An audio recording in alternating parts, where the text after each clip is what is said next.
Hayyee nageenya waaqayyo hunda keessaniif haa ta'u jechaani har'a oduu durii afaan oromoo tokkoon qabadhee isin dhufeera. Oduu duriin kunis mata dureen isaa weennii fi naachi jedha. Bara durii weenniin muka tokko gubbaa jiraatu turte. Mukichi kun ammoo qarqara bishaanii ture, qarqara galaanaa ture. Weenniin firee muka kanarraa nyaattuun jireenya bareedaa fi jireenya ishee gammachiisu jiraatti turte weenniin.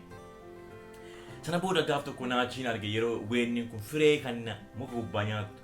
Sana booda naachi gara weenitti dhiyaatee akkas jedhe, maalooti firee mi'ooftuu nyaattu kana tokko naaf darbadhu jedhee gaafateen.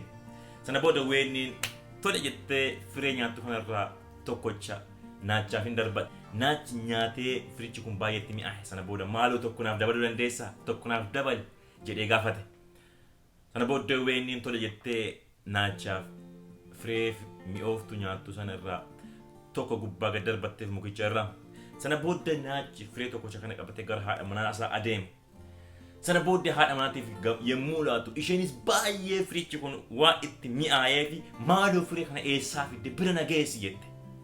Sana booda naachi kun haadha manaa isaa qabatee gara weennii geesse. Sana booda haati manaa naachas akkas jette, maaloo firee kana lama isaanaaf laadhu jetteen.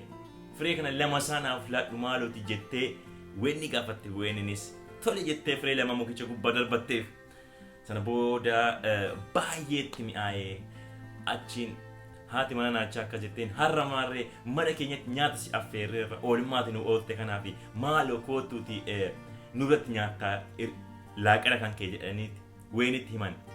Sana booda weeniin deebistee, isinoo beektu anoo galana keessa akka keessan deemuu hin danda'u. Ani muka gubbaa qofan jiraachuu hin danda'a jette. Sana booda naachi deebisee akkas jedhe, hin sodaatin, rakkoon tokko hin jiru, nuti si baannaa. Koottu nu waliin mana keenyatti laaqana nyaannaa ittiin jedhan. Sana booda tole jettee weenniin ka. Tole jettee gara mana naachaa adeemanii. Sana booddee haa nyaannu kaa laaqana keenna jedhe naachi. Sana booddee weenniinis tole kaa haa nyaannu jette. Achiin booda naachi deebisee akkas jedhe, nu amma laaqana keenya nyaannaa, irbaata keenya ammoo si nyaannaa ittiin jedhan. Sana booda weenniin rifattee lafa lixxu dhabde. Baay'ee rifattee iddoo dhaqxu dhabde. Sababni isaa si nyaanna ittiin jedhan irbaata keenya irratti. Sana booda weenniin fiiddee jalaa ba'uudhaa fi galaana keessa jiranii adeemuu dandeettu. Galaana keessa furmaanni jiru ammoo mala wayii dhooftee isaan harkaa ba'uudha. Sana booddee weenniin sagalee maraarteetiin, ana miti yoo yeroo isin firee mukichaa na gaafattan kan isiniif laate ana miti yoo, ana maaliif na nyaattan, maalan balleessi jechuutti eegalte weenniin. Sana booda naachi deebisee akkas jedhe, nuti foon nyaannu dhabnee miti. Foon nyaannu dhabnee miti kasi nyaannu. Nuti akkuma ati beektu gowwoota. Ati abshaalaadha.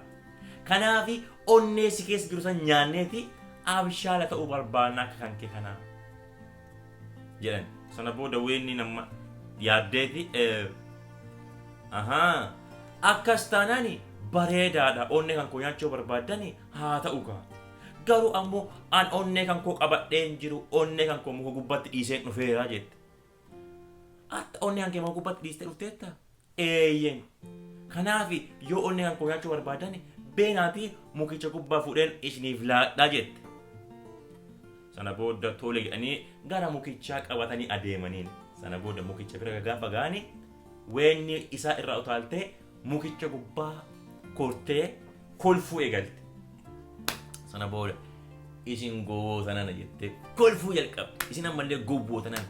Hamma yoomitti weenniin onnee malee adeemtii jettee itti mammaakte abbe. Sana booda kolfuu jalqabde. Kolfa ishee mukicha gubbaa teessee buufte. Adam asirra baay'ee kan na ajaa'ibu, akkuma naachi jalqaba jedhe weenniin abshaalummaa isee fayyadamtee du'a oolteetti. Naachi illee gowwummaa isaa fayyadamee nyaachuu dhiise. Nyaachuu dhiise jechuudha. Gowwoota akka naacha ta'urra abshaala akka wayinii ta'uun baay'ee bareedaadha kaa. Abshaala akka wayinii ta'uun baay'ee bareedaadha. Kanaaf abshaalota ta'a waaqayyo isin eebbisu eebbifamaa. Eebbifama yeroo gaarii isiniif haa ta'u waaqayyo gooftaan hunduma keessan balaa tasaarraa dhukkuba jalaa wanta hamaa jalaa isin haa eegu eebbaaf ta'a bara gaarii.